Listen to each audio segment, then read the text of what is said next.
మీ business ఏదైనా మీ ఊర్లో promotion చేయాలంటే అది సుమన్ టీవీతోనే సాధ్యం. ఇప్పుడే సంప్రదించండి. హాయ్ హలో నమస్తే వెల్కమ్ టు సుమన్ టీవీ. నేను మీ సుకుమారి.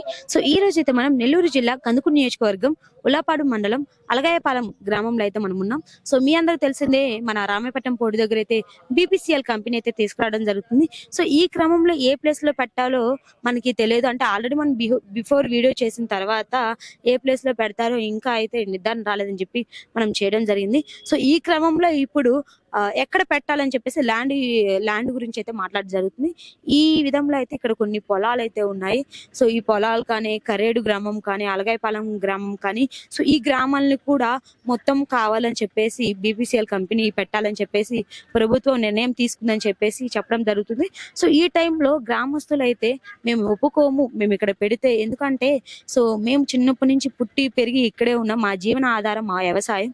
సో అలాంటి గ్రామాల్లో మేము ఉంటూ పొలాలు వేసుకుంటూ ఇలాంటి మమ్మల్ని ఖాళీ చేయడం ఎంతవరకు కరెక్ట్ అని చెప్పేసి వాళ్ళ ఆవేదన అయితే మనకి వ్యక్తం చేయడం జరుగుతుంది. ఒకసారి పూర్తి వివరాలు వాళ్ళు మాట్లాడి తెలుసుకున్నారండి. ప్రజెంట్ అయితే గ్రామస్తులు మన ముందున్నారు. ఎందుకు వీళ్ళు వద్దంటున్నారు పూర్తి వివరాలు తెలుసుకున్నారండి. నమస్తే సార్. నమస్తే మేడం. మీ పేరేంటి? శివరాం. సో మనకి బీపీసీఎల్ కంపెనీ తీసుకొస్తున్నారు అన్న టైంలో అందరం చాలా హ్యాపీగా ఉన్నాం, ఎందుకంటే 1,00,000 మందికి ఉపాధిని కల్పిస్తా అన్నారు కాబట్టి. సో ఇలాంటి టైంలో మీ గ్రామాల్ని ఇలా అడుగుతున్నారని చెప్పేసి మీరు నో అని చెప్తున్నారు. సో కారణం ఏంటి, అసలు ఏమైంది? ముందుగా బీపీసీఎల్ రావడం అందరికీ మంచిదే, ఎందుకంటే మన స్టేట్ డెవలప్మెంట్ అవుద్ది. కానీ ఇలాంటి ప్లేస్ ఎంచుకోవడం అనేది కరెక్ట్ కాదని మా ఉద్దేశం. ఎందుకంటే మాకు వెలకట్టలేనిది మా సముద్రం. చిన్నప్పటి నుంచి ఎక్కడే పుట్టాం, ఎక్కడే చేస్తాం. అంతేగాని సముద్రాన్ని వదిలేసి వెళ్ళి ఎక్కడో బతకాలంటే మా వాళ్ళకంటే వేట చేయడం తప్ప ఇంకో పని తెలీదు. ఇంకోటి అనేది ఈ పొలాలను నమ్ముకొని చిన్నకారు రైతులు చాలా మంది ఉన్నారు. ఏదో ఈ రోజు 4 మెతుకులు పోతున్నాయంటే సముద్రం లేకపోతే పొలాలు, ఇవి తప్ప వేరే పనులు చేయడానికి మా వాళ్ళకి ఏం తెలియదు. ఎడ్యుకేటెడ్ అంటే ఎవడో ఒకడు, ఒక 1000 మంది ఉన్నాము, 10 మంది మాత్రం ఎడ్యుకేటెడ్ ఉన్నారు. కాబట్టి రేపు ఏదైనా కంపెనీ వస్తే వీళ్ళకి యూజ్ లేదు. బయట నుంచి ఎక్కడి నుంచి వచ్చి వాళ్ళు ఉపాధి ఉంటది, కానీ వీళ్ళకి డెవలప్మెంట్ లేదు. అంటే వీళ్ళు స్థలాలు ఇచ్చి వీళ్ళు పొలాలు ఇచ్చి వీళ్ళకి డెవలప్మెంట్ లేదు. కానీ వేరే వాళ్ళ కోసం అంటే వీళ్ళు రేపన్న రోజు 4 మెతుకులు తింటారో లేదో తెలియదండి. వీళ్ళు ఇచ్చే డబ్బు ఎంతో కొంత ఇస్తారు. అవి గట్టిగా చూసి 1 సంవత్సరం రోజులు, 2 సంవత్సరాలు తింటారు. నెక్స్ట్ నుంచి ఎక్కడికి వెళ్ళారు? ఫర్దర్ గా వాళ్ళ ఫ్యూచర్ కోసం వాళ్ళ నెక్స్ట్ జనరేషన్ ఏం చేయాలా, వాళ్ళకి చదివిపియాలన్నా వాళ్ళ పిల్లకాయలని ఎక్కడికి వెళ్ళి వర్క్ చేయాలో కూడా తెలియదు. వీళ్ళు ఇచ్చే అమౌంట్ వాళ్ళు నెక్స్ట్ వెళ్ళి ఆ ఇల్లు కట్టుకుంటే అయిపోద్ది. దానికి మించి ఇంకో అమౌంట్ అనేది రాదు.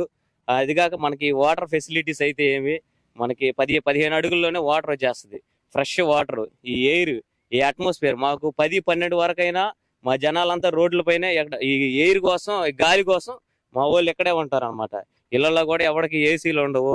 ఎందుకంటే ఇలాంటి మనకి సిటీలో చూస్తుంటాం ఎయిర్ కోసం, అంటే ఆ గాలి కోసం, వాతావరణం కోసం చాలా మంది మనకి పల్లెటూర్లు రావడం అలా జరుగుతుంది. అలాంటిది ఈ పల్లెటూరు వదిలేసి ఎక్కడికో వెళ్ళాలి బతకాలంటే మన వాళ్ళకి సెట్ కాదు. ఇక్కడ పొలాలు అడుగుతున్నారా లేకపోతే గ్రామాన్ని అడుగుతున్నారా సార్?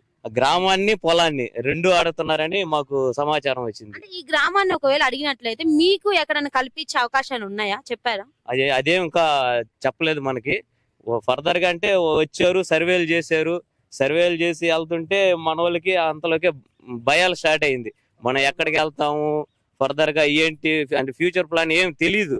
అలాంటిది ఎక్కడికి వెళ్ళి ఎక్కడ బతుకుతాము, వేరే చోట ఉంటే మన వాళ్ళు ఉండలేరు. ఈ జనరేషన్ వరకు అందరూ వద్దు, మనకి ఈ కల్చర్ అయితే ఏమి, ఈ అట్మాస్ఫియర్ అయితే ఏమి మనకి సెట్ అయ్యింది, వేరే చోట అయితే ఉండలేము అనుకుని ఉన్నారు. అంటే ఇప్పటిదాకా ఒకే ఊర్లో పుట్టి పెరిగి నలుగురు బాగా మాట్లాడుకుని ఒక సొంత ఊర్లాగా ఉండి ఒక్కసారిగా బయటకు వెళ్ళడం అంటే ఎవరైనా కష్టమే, ఉండలేరు.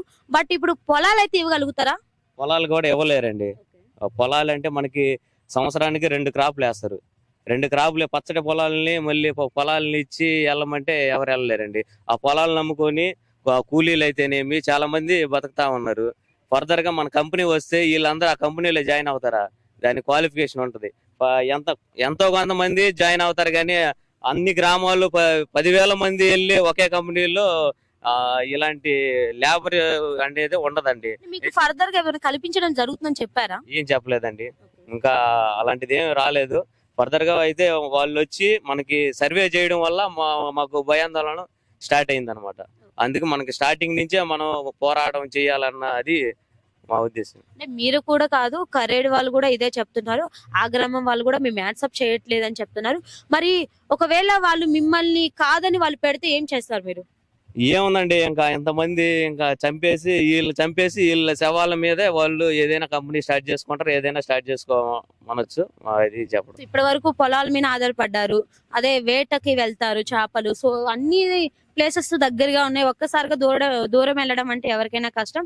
సో ఇప్పుడు ఫైనల్ గా మీరు ఏమంటారు? మేమైతే వెళ్ళమండి, ఎక్కడే ఉన్న పోరాటం చేస్తాం. ఇది ఓకే, సబ్ కలెక్టర్ గారికి ఏమైనా ఇన్ఫార్మ్ చేశారా? ఆల్రెడీ చేశారండి, లెటర్ కూడా మనకి రాశారు. చంద్రబాబు నాయుడుకి, సీఎం గారికి మనకి లెటర్ కూడా రాసి ఉన్నారు. ఇంకా చెప్పలేదు.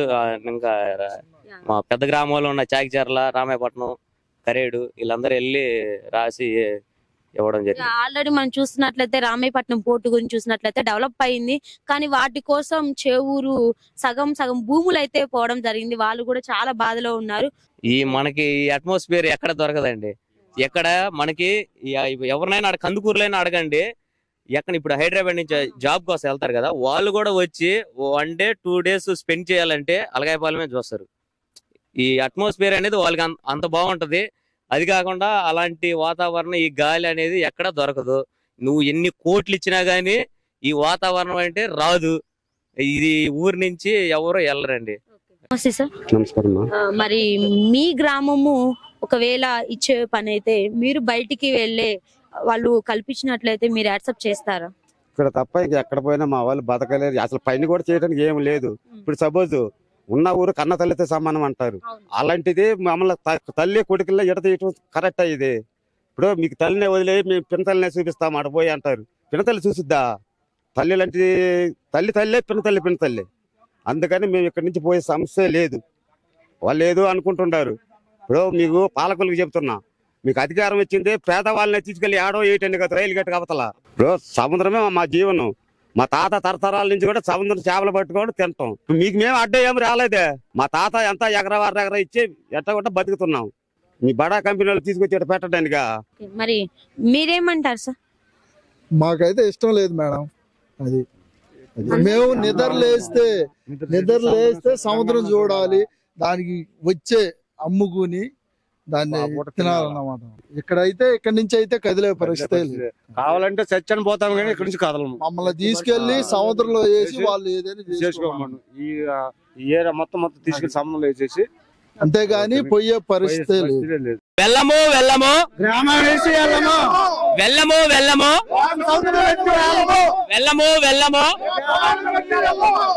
మీరు ఇక్కడ చూసినట్లయితే బీపీసీఎల్ కంపెనీ తీసుకురావాలంటే సుమారుగా ఇక్కడ 6,000 ఎకరాలు భూములను అయితే ఆడడం జరుగుతుందంట. సో ఇక్కడ కొన్ని గ్రామాలు కూడా ఈ కంపెనీ వచ్చినట్లయితే కొన్ని గ్రామాలు కూడా పోవడం జరుగుతుంది. సో ఈ క్రమంలో ఈ రోజు అయితే మనం అలగాయపాలెం దగ్గర అయితే ఈ గ్రామం వాళ్ళు ఏమంటున్నారంటే, ఇక్కడ మేము చిన్నప్పటి నుంచి పుట్టి పెరిగి మా జీవన ఆధారం ఇక్కడే కొనసాగింది, అలాంటిది ఈ రోజు మా భూములను అడిగితే మేము ఎందుకు ఇస్తాం? సో మేము ఆధారపడేది ఈ భూముల మీదే, మా లాంటి వాతావరణం కానీ సో ఎక్కడ ఉండవు, మేము ఇక్కడే పుట్టి ఇక్కడే అలవాటు చేసుకున్నాం. ఒకవేళ మేము ఏదో ఉద్యోగాలు చేయాలని ఏదో పని చేయాలనుకుంటే ఎప్పుడో వలస వెళ్లే వాళ్ళం కదా, కానీ ఇప్పుడు వలస వెళ్లకుండా మేము ఇక్కడే ఎందుకుంటున్నాం అని చెప్పేసి వీళ్ళ ఆందోళన అయితే మనకి వ్యక్తం చేయడం జరుగుతుంది.